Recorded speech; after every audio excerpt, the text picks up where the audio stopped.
Hello YouTube મિત્રો, કેમ છો? મજામાં છો ને? તો આજ વળી પાછું તમારા માટે કંઈક નવું લઈને આવ્યા છીએ. જે ફૂલ બુટકટ નથી કરવાની છે. ભાજપના નેતાઓમાં શરમનો સાંટો નથી. 23 ગાળામાંથી એક ગાળો પડી ગયો છે. આવું બોલીને શું સાબિત કરવા માંગે છે? આપણા સીએમ ભૂપેન્દ્રભાઈ પટેલ એવું ટ્વીટ કરે છે.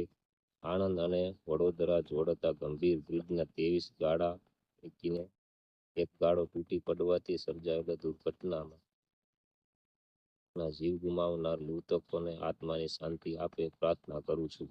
આવું આપણા ભૂપેન્દ્રભાઈ પટેલ કહે છે. એ આવું બોલીને શું સાબિત કરવા માંગે છે?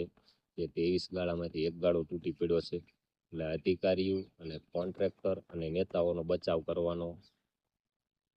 થાય એના માટે એને આવું ટ્વીટ કર્યું છે. તો તમે જુઓ આ પોસ્ટ મેં વિડીયોમાં તો તમે જોઈ.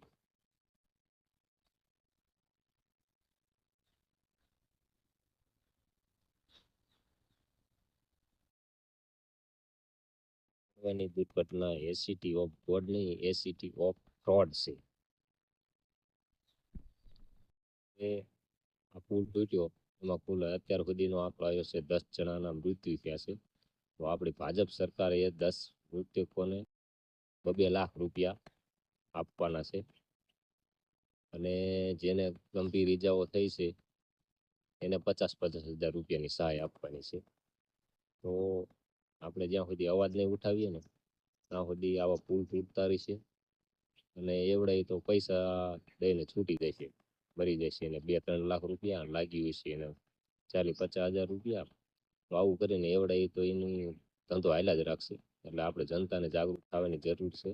તો બધા જનતા જાગૃત થઈ જાઓ, તેથી આવા દુર્ઘટના ન થાય દેશમાં, રોડ રસ્તામાં દુર્ઘટના ન થાય. બધી જનતા જાગૃત થઈ જાઓ, મારી એવી નમ્ર અપીલ છે. તો આ મારો વિડીયો તમને ગમે તો લાઈક અને શેર કરો અને સબસ્ક્રાઈબ કરો.